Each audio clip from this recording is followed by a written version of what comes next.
menghentikan kami daripada Republik Indonesia. Kami hormati apa yang kami tanda tangani. Kami hormati Manila Agreement. Kami akan jalankan Manila Agreement. 16 September 1963, meski melanggar perjanjian Manila, Malaysia yang ditunggangi oleh Inggris mengumumkan pembentukan negara Federasi Malaysia secara tiba-tiba tanpa sepengetahuan Indonesia dan Filipina. Yang mendurhakai Manila Agreement ialah Tengku Abdul Rahman Bumrah, antek daripada imperialisme. Melihat kelicikan Malaysia yang melanggar janji dari berbagai kesepakatan itu, akhirnya Indonesia pun murka dengan langkah Malaysia dan amarah Presiden Soekarno pun meluap. Hal ini membuat Indonesia memutus hubungan diplomatik dengan Malaysia. Dengan begitu, suasana di dua negara ini memanas, yang mana kemudian melahirkan pergolakan demonstrasi besar-besaran. Di Indonesia, sehari setelah pembentukan Federasi Malaysia, misalnya, Kedutaan Besar Inggris dan sebanyak 21 rumah stafnya yang berada di Jakarta dibakar habis. Mobil-mobil dibakar, perkebunan-perkebunan Inggris di Jawa dan Sumatera disita, dan kemudian pemerintah mengumumkan penyitaan atas semua milik Inggris di Indonesia. Di lain sisi, di hari yang sama di Kuala Lumpur, para demonstran menyerbu kantor Kedutaan Republik Indonesia dengan merobek-robek foto Soekarno dan bahkan membawa serta menginjak-injak lambang Garuda Pancasila ke hadapan Tunku Abdurrahman. Aksi para demonstran Malaysia itu membuat Presiden Soekarno sebagai pemimpin besar revolusi Indonesia kian marah, yang pada akhirnya Presiden Soekarno melancarkan kampanye Ganyang Malaysia. Ganyang Malaysia sekarang juga.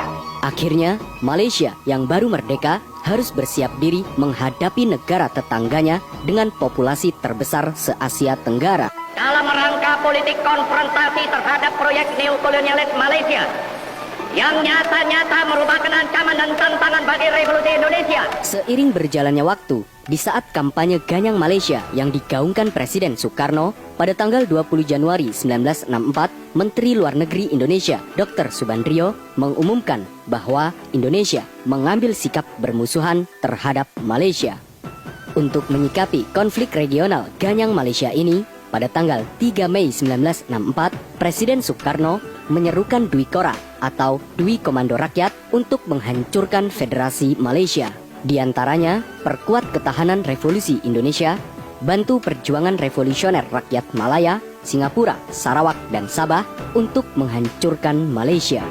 Perhebat ketahanan revolusi Indonesia dan bantu perjuangan revolusioner rakyat-rakyat Malaya, Singapura, Sabah, Sarawak, dan Brunei untuk membubarkan negara boneka Malaysia.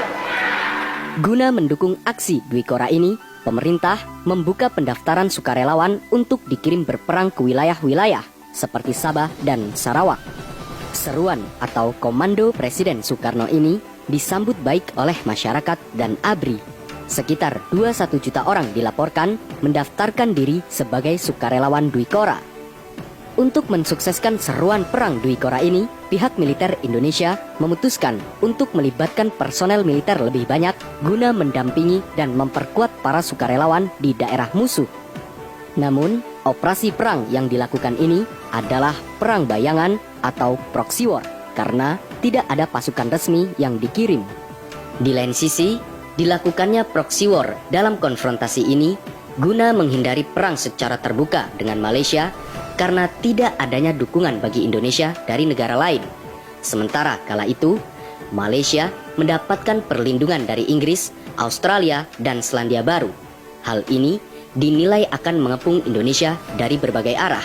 Dengan demikian, Angkatan Bersenjata Republik Indonesia atau ABRI mengirimkan tentara elit RPKAD serta pasukan gerak cepat Angkatan Udara untuk membantu Tentara Nasional Kalimantan Utara atau TNKU melawan tentara Inggris serta tentara Malaysia.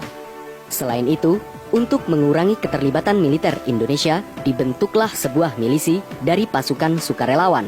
Salah satu milisi bentukan Indonesia ini adalah Pasukan Gerilya Rakyat Sarawak atau PGRS dan Pasukan Rakyat Kalimantan Utara atau Paraku yang didominasi etnis Tionghoa di Kalimantan.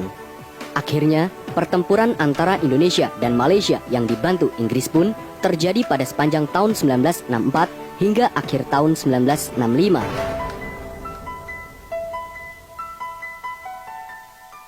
The 4 British colonies, Singapore, Sarawak, Brunei, and North Borneo.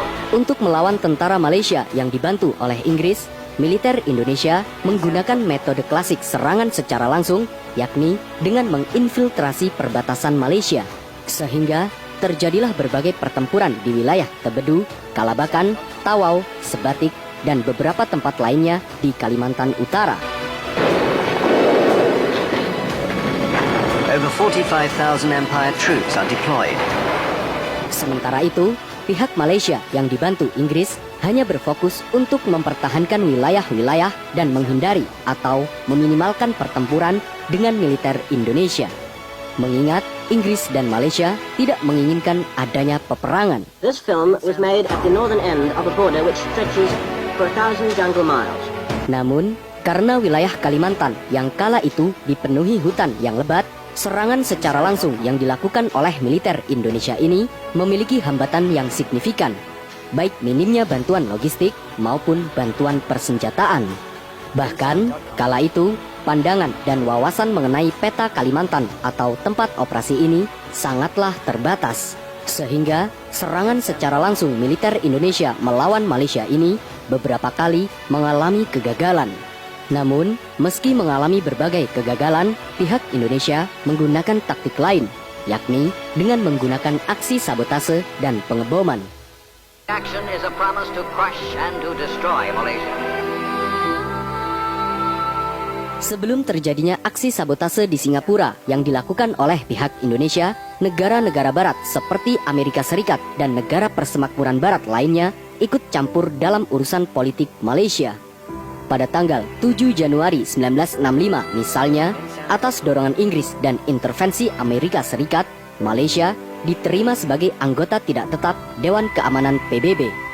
Sehingga Presiden Soekarno kemudian menarik Indonesia dari PBB pada tanggal 20 Januari 1965 dan mencoba memainkan kekuatan politiknya melalui KONEVO, yang mana KONEVO ini digagas oleh Presiden Soekarno untuk membentuk kekuatan blok baru yang terdiri dari negara-negara berkembang guna menyaingi kekuatan blok barat.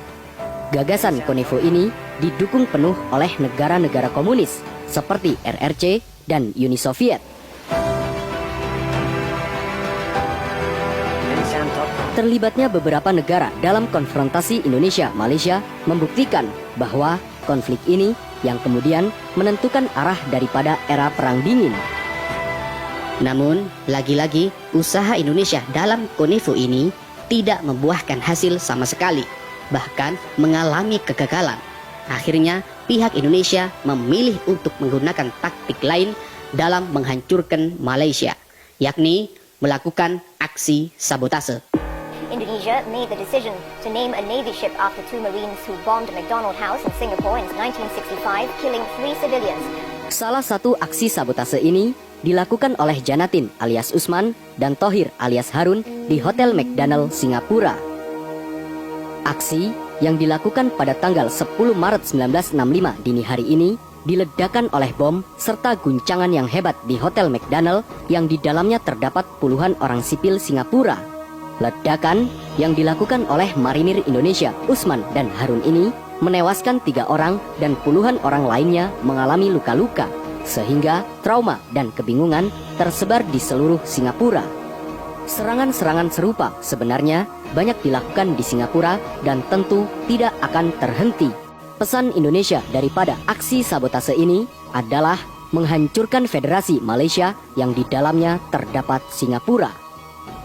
Akhirnya, karena aksi sabotase dan berbagai serangan di Singapura ini mendorong Perdana Menteri Singapura mengecam Indonesia.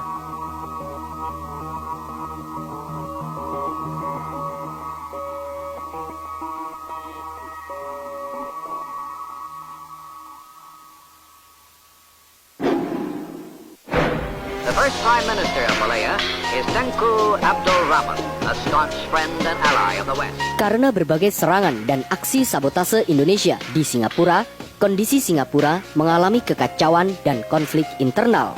Hal ini membuat Tunku Abdurrahman sebagai pemimpin Malaysia mengeluarkan Singapura dari keanggotaan Federasi Malaysia.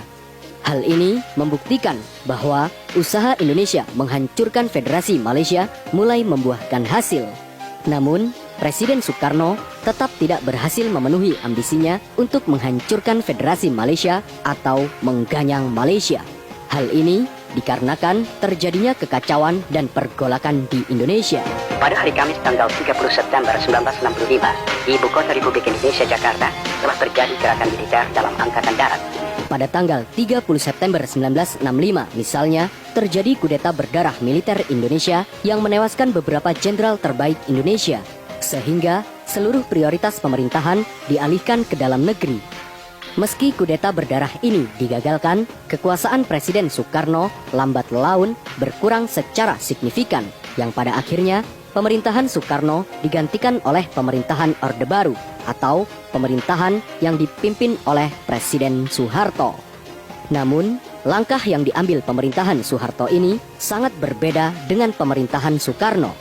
Selain lebih condong ke arah blok barat, Presiden Soeharto mengambil sikap damai dengan Malaysia dan berupaya mengakhiri konfrontasi.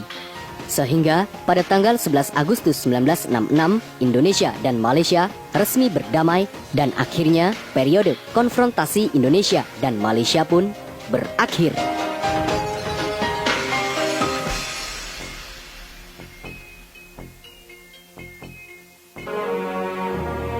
Meski peperangan Indonesia dan Malaysia telah berakhir, sebagian pasukan dan pejuang yang terlibat dalam konfrontasi ini dihabisi oleh militer Indonesia.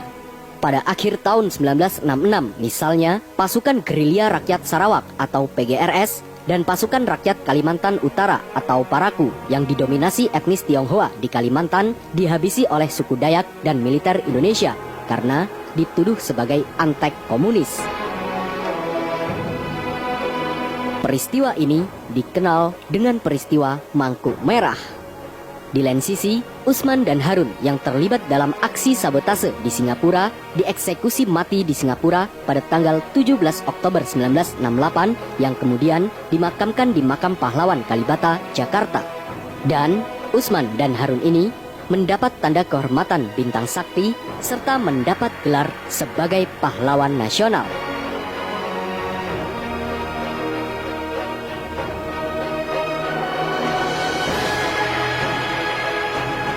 Politik dan kekuasaan terkadang melahirkan konflik, tragedi, dan peperangan.